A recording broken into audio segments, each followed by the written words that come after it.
행복을 사모하는 저와 여러분에게, 오늘 시편 100편을 통해서 행복을 사모하는 저와 여러분에게 주시는 말씀을 받기 원합니다. 먼저 우리 옆에 사람과 고백합니다. 옆자리에 앉아줘서 감사합니다. 함께 예배하니 영광입니다. 네, 그렇습니다. 오늘 누구나 다 행복을 사모하며 살아가지요. 예전에 어릴 적 네잎클로바를 찾으려고, 그 토끼풀 아닙니까? 거기 사이에 다 네잎클로바 찾는다고 열심히 찾았던 적이 있어요. 그러다가 한 개, 두 개 변종 그 네잎클로바 만나면 야, 이거 찾았다고. 네잎클로바가 이름이 뜻이 행운이라고 하잖아요. 행운. 그 행운의 네잎클로바를 잡았다고 그거 뭐 있다고 행운이 나오는 건 아닌데 막 찾아다녔어요. 모두 다 행운을 찾아다니지만 사실 세이크로버, 그 세고 센 세이크로버의 꽃말은 행복이래요. 행복을 지천에 두고 나서 행운을 찾아서 네이크로버를 찾고 있는 저의 모습, 우리의 모습 아닙니까? 행복은 가까이에 있어요. 내가 찾을 수 있으면 능히, 내가 마음 먹으면 금방 찾을 수 있는 게 행복이에요. 행운은 찾으려고 애쓰고 수고하다가 어쩌다가 만든 게 행운이라면 행복은 가까이에 있다. 행복은 내가 적금을 들고 그 적금을 타는 날 그걸 막 보면서 와, 내가 이걸 해냈어 하고, 그것도 행복일 수 있지만 하루하루 돈을 모아가는 그 과정, 그게 또 행복이거든요. 우리가 지난주는 축복을 사모하는 사람들에게 말씀을 전했다면 오늘은 행복인데요, 축복은 하나님이 주신 거고 주실 거라면 행복은 그 축복을 내게 주셨구나 깨닫는 순간 행복이 오는 거예요. 하나님은 저마다 이 땅 태어날 때부터 복을 주셔서 우리가 살아가고, 복을 주셔서 지혜 주시고 은혜 주셔서 오늘 우리가 이 자리에 있는 겁니다.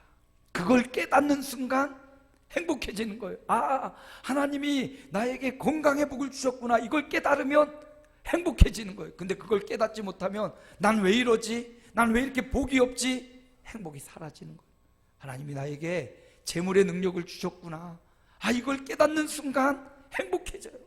하나님이 나에게 좋은 사람들을 만나게 하셨구나, 이걸 깨닫는 순간 행복해져요. 근데 그걸 깨닫지 못하면 왜 우리 부모는, 왜 내 자녀는, 왜 내 가족은, 내 형제는, 왜 내 주변에는, 이럴 때 행복은 사라지죠.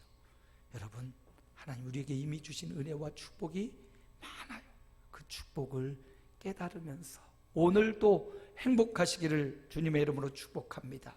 오늘 시편 100편은 행복한 사람들이 어떤 행동을 하고 있어요. 이 행복한 사람들이 하는 행동들을 보면서 그 행복이 이 사람들의 삶을, 이 사람들이 하는 행동을 우리도 같이 하며 그 행복을 함께 누리기를 축원합니다. 시편 100편의 사람들 어떤 일을 하고 있는지 한번 봅니다. 오늘 말씀 3절에 보니까 이게 안 넘어가네 또. 3절 말씀 함께 읽습니다. 여호와가 우리 하나님이신 줄 너희는 알지어다.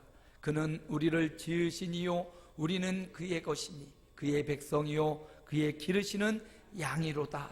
지금 이 시편 100편의 사람들이 하나님을 발견했어요. 하나님이 어떤 분이신지를 깨닫게 된 것입니다. 세상 많은 종교가 우리의 기원이 어떻게 되는지 명확하게 알려주는 종교가 없어요. 오직 성경만이 우리는 그분이 지으셔서 존재한다, 이걸 명확하게 알려줘요. 과학이 이렇게 발전하고 종교가 발전해 있지만 과학은 이 지구 우주가 그냥 쫙 압축되었다가 뻥 터져 빅뱅이 생겨나고 그 중에 태양계 중에 이 지구에 생명체가 생기기 시작하더니 식물이 자라고 동물이 자라고 이게 진화 발전하더니 인간이 되었다. 이렇게 우연의 일치로 인간이 이 땅에 존재한다고 하지만 성경은 하나님이 지으셨다, 우리는 그의 것이다, 우리는 그의 백성이요 그의 기르시는 양이로다. 하나님을 발견한 겁니다. 우리 인생을 살면서 우리 삶의 어떤 자연 만물을 바라보면서 요즘 가을이고 지난주 중에 눈이 다 왔어요. 눈발이 막 얼마나 매섭게 그 다음 날 얼음이 막 얼었더라고요. 가을을 지나 겨울로 가고 있는데 저는 이때 되면 윤도현 씨의 가을 우체국 앞에서 그 노래가 막 마음에 막 흥얼흥얼하게 돼요. 가을 우체국 앞에서 이렇게 하는 건데 한번 유튜브로 들어보세요. 굉장히 가을 되면, 근데 그 가사가 굉장히 의미가 있고요. 노란 은행잎들이 막 흩날리면서 뭐 영원한 게 있는가? 막 이런 조금 허무하면서도 영원하신 하나님을 추구하는 듯한, 윤도현 씨가 노래만 불렀고 작곡은 다른 사람이 있는데, 이 자연 만물을 바라보면서 낙엽이 막 흔들리고 낙엽이 물들어가는 걸 보면서 하나님 창조주의 섭리를 봐야 된다는 거지요. 여러분, 지난 시간도 말했지만 세상을 축소해 보면 이 온 만물 우주 가운데 나라는 존재가 얼마나 작은 존재인지 알게 됩니다. 대한민국 지금 안산 부곡동에 두레로 일길 1에 있는 우리 아름다운 교회, 우리가 이렇게 모여 있잖아요. 그런데 조금 축소해 보면 이 나라 대한민국이라는 나라가 있고, 이 대한민국도 얼마나 조그매요. 전 세계 가운데 대한민국이고 전 지구 가운데 우리이고, 그 다음에 더 확대 축소해 보면 저 우주에서, 태양계에서, 저 은하계에서 축소해 보면 우리가 얼마나 작은 존재인지를 발견하게 되고요. 또 확대해 보면, 우리 주변을 확대해 보면 우리 삶이 뭐 60조가 넘는 세포로 구성되어 있다고 하는데, 세포 하나, 저 물질들의 원자 하나, 그 하나하나 세미하게 확대해서 보면 그것들이 모여서 물질이 되고 또 생물이 되고 사람이 되었다는 걸 볼 때, 하나님의 우주의 신비가 그 확대해서 본 그곳에도 있고요, 축소해서 본 온 우주 만물에도 하나님의 섭리와 도가 없다면 우리가 이렇게 운영되고 섭리되는 것을 깨달을 수가 없지요. 여러분, 삶에서 하나님을 발견해야 됩니다. 오늘 시인들은요, 시편 100편에서 하나님을 발견한 거예요. 우리를 지으신 하나님을 발견했고, 그 하나님이 그냥 만들어 놓고 땡이 아닙니다. 보니까 그의 것이니 그의 백성이요 그의 기르시는 양이로다. 길러주신대요. 양육해 주신다라고 말씀하십니다. 하나님이 우리를 길러주고 계시는 겁니다.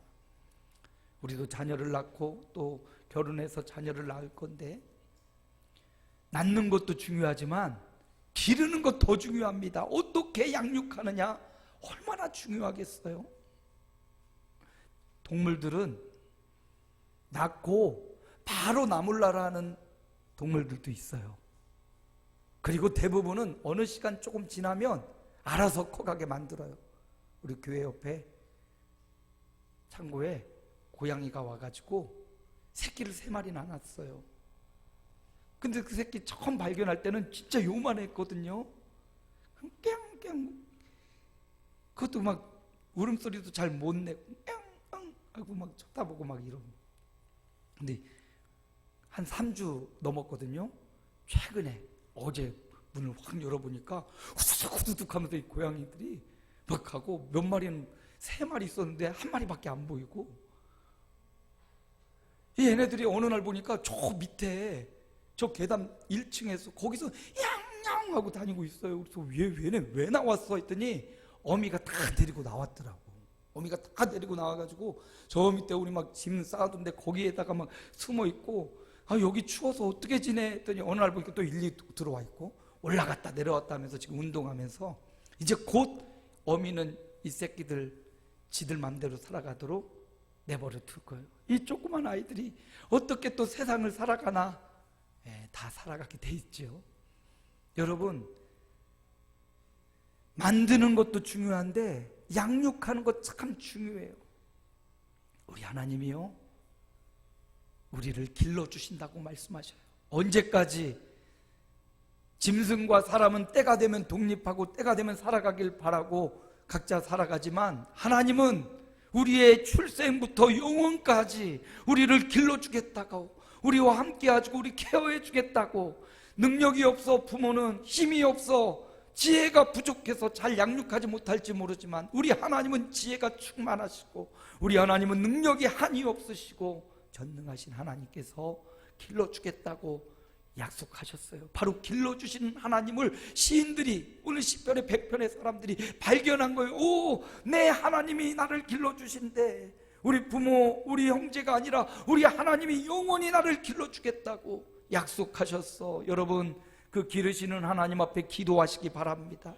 그 기르시는 하나님 앞에 인도해달라고 때를 쓰고 그 기르시는 하나님 앞에 여러분의 마음과 여러분 마음의 심각한 고민과 기도의 거리를 가지고 와서 기르시는 하나님 앞에 간구하시기 바랍니다. 하나님이 일평생 너를 길러줄게. 일평생 너와 함께 해줄게. 부모 형제 다 떠나고 나 홀로 남은 것 같을지라도 하나님은 영원히 너를 길러준다고 말씀하셨습니다. 바로 그 기르시는 하나님을 발견했어요. 나를 내 일생을 길러주시는 하나님을 발견했습니다. 시편 100편의 이 내용은 저들이 하나님 앞에 나아가 예배하며 드리는 시였거든요. 그들이 바벨론 포로에 끌려갔다가 돌아와서 하나님을 예배할 때 그 예배의 감격으로 하나님 앞에 드려지는 이 예배시에 불렀던 찬양시가 바로 시편 100편이에요. 바벨론 포로로 끌려갔을 때도 있었습니다. 성전이 없었어요. 예배할 장소가 없었습니다. 그냥 저 강가에 가서 모여서 그냥 강가에서 주르르 유대인들이 모여서 기도하기도 하고요. 어느 굴 같은 곳에 가서 예루살렘 쪽을 향하여 기도하기도 했어요. 그러다가 그들이 포로 기간이 끝나고 예루살렘으로 돌아와서 어렵게 성전을 지었습니다. 수많은 반대가 있었습니다. 적들이 못 짓게 했어요. 그런데 성전을 그냥 솔로몬 성전보다는 화려하지 못하지만 그럼에도 성전을 짓고 그 성전에 가서 예배할 수 있다는 것, 이에 감사하고 감격해서 그곳에 가서 우리를 기르시는 하나님, 때로는 바벨론 포로 같은 힘든 기간이지만 하나님이 그곳에서도 우리를 길러주셨다. 그리고 이곳에 와서 하나님을 예배할 수 있도록 우리를 길러주시는 하나님, 기르시는 하나님 앞에 감사하며 지금 예배하며 드려지고 있는 겁니다. 여러분 언제 행복하세요? 얼마 전 수능시험이 끝났죠. 자녀들이 수능시험을 잘 치르고 좋은 성적을 내고 취업을 하고 잘 될 때 부모는 행복하지요. 그런데 항상 그런 일만 있는 건 아니잖아요. 우리 삶에 불행도 고난도 다가오기 때문에 언제 우리가 행복한가? 오늘 시편 100편의 사람들은 하나님을 발견할 때 행복했고요, 하나님 앞에 나아가 예배할 때 가장 행복했습니다. 마가복음에서 이런 말씀을 주셔요. 우리 주님이 함께 읽어봅니다. 내 마음을 다하고 목숨을 다하고 뜻을 다하고 힘을 다하여 주 너의 하나님을 사랑하라 하신 것이요. 하나님을 발견한 백성들이 행한 일이 무엇입니까? 나를 기르시는 하나님을 발견한 그들이 마음을 다하고 목숨과 뜻과 힘을 다하여 하나님을 사랑했습니다. 그 사랑의 표현이 뭡니까? 예배하는 거예요.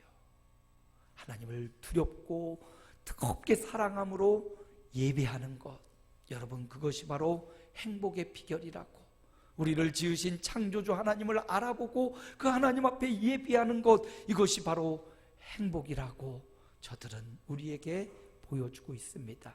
자녀가 부모의 은혜에 감사하며 부모의 마음을 알아주고 부모를 사랑하는 것, 이것처럼 참 좋은 관계가 어디 있겠습니까? 그것처럼 우리의 영의 아버지이신 하나님, 나를 지으신 하나님을 사랑하고 감사하는 것, 예배하는 것, 이것이 행복이다, 이렇게 말해줍니다. 그러므로 교우 여러분, 시편 100편의 성도들이 하나님 앞에 나아가 성전에 나아가 마음과 목숨과 뜻과 힘을 다하여 예배할 때 하나님이 그들에게 행복을 주셨고 그 자체가 행복이었던 것처럼 우리도 예배하는 삶, 어떻게 예배해요? 형식적으로 의식적으로 하는 게 아니라 마음과 목숨과 뜻과 힘을 들여 하나님을 예배하는 행복자들이 되시기를 축복합니다. 두 번째, 오늘 본문 4절 말씀인데요, 함께 읽어볼까요? 감사함으로 그의 문에 들어가며 찬송함으로 그의 궁정에 들어가서 그에게 감사하며 그의 이름을 송축할지어다. 여기 보니까 두 번씩 반복됩니다. 감사하고 감사하라, 찬송하고 송축하라. 이 송축도 찬양이거든요. 같이 송축하고 송축하라. 그리고 또 하나, 들어가며 들어가서 감사하고 찬양해야 되는데 어떻게 해요? 들어가면서 뭐 하래요? 감사하고 찬양하래요. 또 그 안에 들어가서도 감사하며 찬송하래요. 저는 여기 말씀 중에 들어가며 이 단어와 들어가서라는 단어에 집중했습니다. 들어가면은 현재, 지금. 행복은 저 멀리 행운처럼 찾아야 되는 게 아니에요. 바로 지금 들어가며, 예배당에 들어가며, 성전에 예배하며 들어가며 지금 현재에서 행복을 찾아야 된다는 것을 말해주고 있습니다. 그리고 하나님 앞에 예배하러 들어가며 지금 감사할 수 있는 사람, 그가 바로 행복한 사람이라고 말해주고요, 들어가서는 미래를 말해주는 거예요.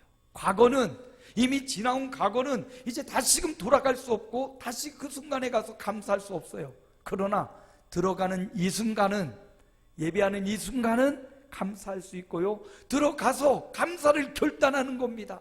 나의 미래, 나의 가까운 미래, 나의 머나먼 미래에도 나는 뭐하리라? 감사하리라. 그래서 감사는 들어가며 지금 감사하는 것이고요, 또 들어가서 미래에도 감사하는 거예요. 감사가 길이 나도록 우리 인생에 감사가 그냥 들기름 또 참기름 짜듯이 꼭꼭 내 인생을 다 짜내어서 감사가 드러나고 짜내어지길 축원합니다. 그래서 우리가 드려진 이 감사가 씨앗이라고도 하고 이 감사가 열매라고도 하는데, 감사를 씨앗으로 심어야 돼. 감사를 심으면 30배, 60배, 100배로 열매가 되어서 또 그 감사가 우리에게 다가올 것입니다. 그래서 날마다 감사의 씨앗을 심고 감사의 열매를 또 먹고 또 다시 감사의 열매를 심는 이 감사의 사이클이 들어가며 또 들어가서 감사가 진행되는 저와 여러분의 생애가 되시기를 바라고요. 또 감사를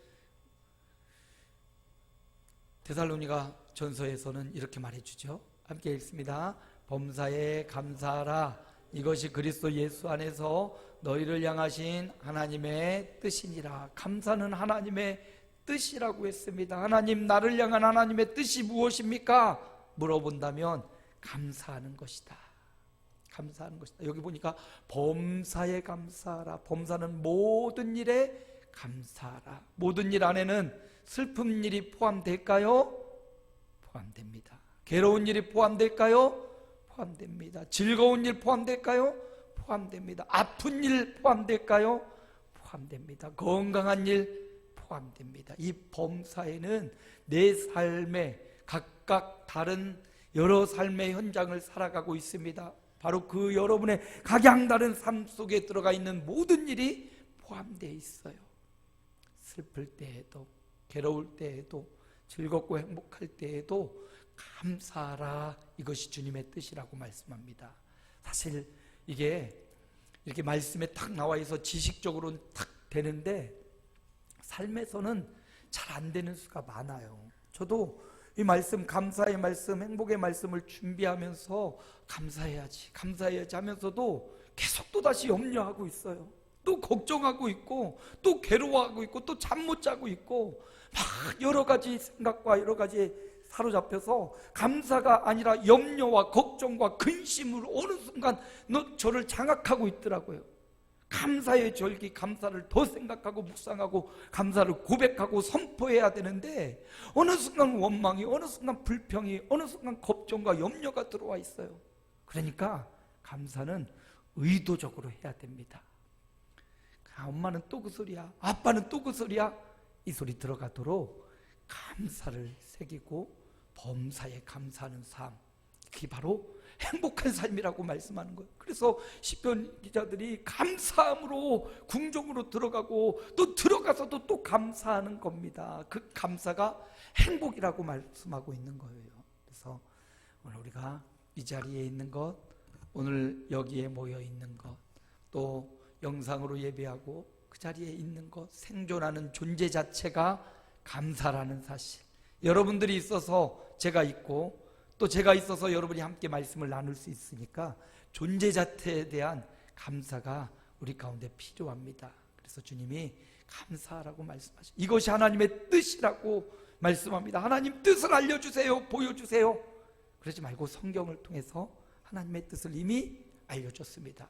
여기 데살로니가전서 16, 17, 18이 함께 가지요. 항상 기뻐하라, 또 쉬지 말고 기도하라, 그리고 범사에 감사하라. 이 세 가지가 하나님의 뜻이라고 말씀하시죠. 항상 기뻐하고 또 기도하고 감사하는 삶이, 이게 바로 행복한 삶이구나. 그래서 시편 100편을 함께 부르는 이 분들이 성전으로 들어가며 또 들어가서 날마다 감사하는 삶 속에 그들이 행복한 삶을 살고 있어요. 저와 여러분의 입술에 근심과 걱정, 염려가 있지요. 그러나 그것을 바꾸어 감사로 표현하시기 바랍니다. 감사로 표출하시기 바랍니다. 뻔히 알고 있어도 감사를 표현하지 않으면 알 수 없대요. 우리가 자녀를 낳고 기르잖아요. 그런데 우리 뱃속에서 낳는 그 순간 그 사람은 남이 된대요. 내 자녀도 뭐가 된다고요? 남이 된대요.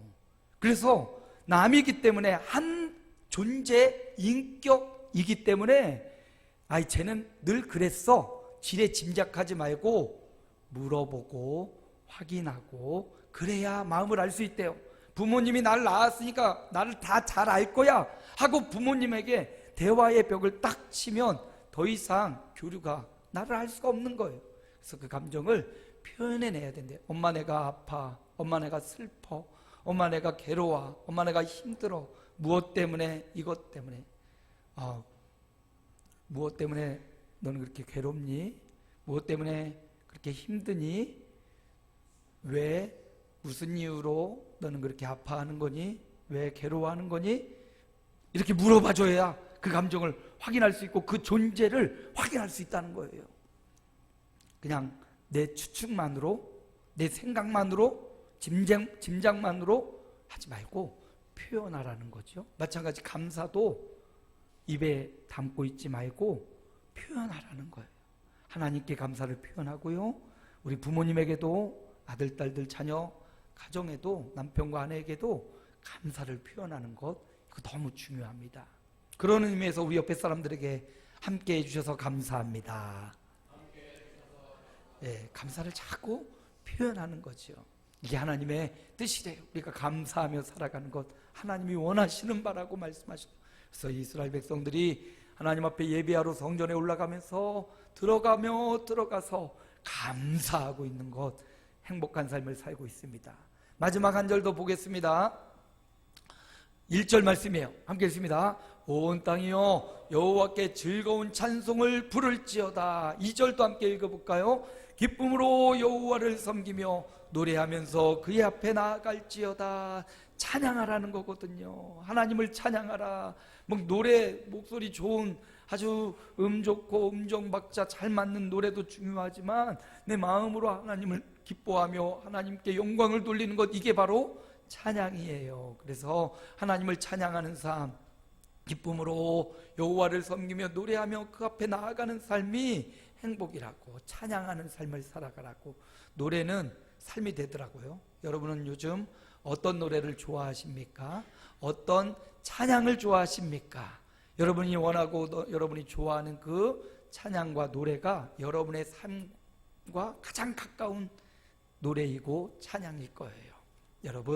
여러분의 노래가 어떤 노래인지 전 알지 못하지만 여러분의 노래와 찬양이 하나님 앞에 올려지는 감사의 찬양, 감사의 삶이 되시기를 축복합니다. 바로 그것이 여러분의 행복의 삶을 이끌어주는 견인차가 되기 때문입니다. 말씀을 마무리하려고 해요. 행복을 사모하며 살아갑니다. 행운이 아니라 행복은 가까이 있다고 했어요. 네, 여러분의 가정 가운데, 여러분의 자녀, 여러분의 교회, 여러분이 만나는 이웃 가운데, 여러분의 삶에 사는 가정 가운데 행복이 있습니다. 행복한 사람들, 이스라엘 사람들이 그 행복을 계속 돌리기 위해서 행했던 세 가지 있는데요. 첫째는 하나님을 경외하며 예배하기입니다. 마음과 뜻과 힘과 목숨을 다하여 하나님을 사랑하며 예배하는 삶, 그것이 바로 행복한 삶이구나. 두 번째는 모든 일에 범사에 감사하는 것. 들어가서 감사의 삶을 살았더니 그들의 인생에 행복이 충만했어요. 마지막 세 번째, 즐거이 섬기며 하나님을 찬양하고 찬송하고 영광을 돌리는 삶을 살았더니 그들에게는 행복한 삶이 되었더라. 여러분, 이 두 가지가요, 순서가 바뀔 수도 있습니다. 어떤 사람은 행복해서 하나님 앞에 예배할 수도 있고요, 어떤 사람은 예배하다가 하나님이 주신 행복을 찾을 수 있어요. 중요한 건 행하는 겁니다. 뭘 먼저 할지 고민하지 말고요, 먼저 하나님 앞에 감사를 하든지, 먼저 하나님 앞에 중심을 들여 예배하든지 찬양과 감사하든지, 이 삶은 여러분에게 행복을 가져다 줄 것입니다. 이런 행복한 삶이 저와 여러분에게, 우리 온 교회에 충만하시기를 주님의 이름으로 축복합니다.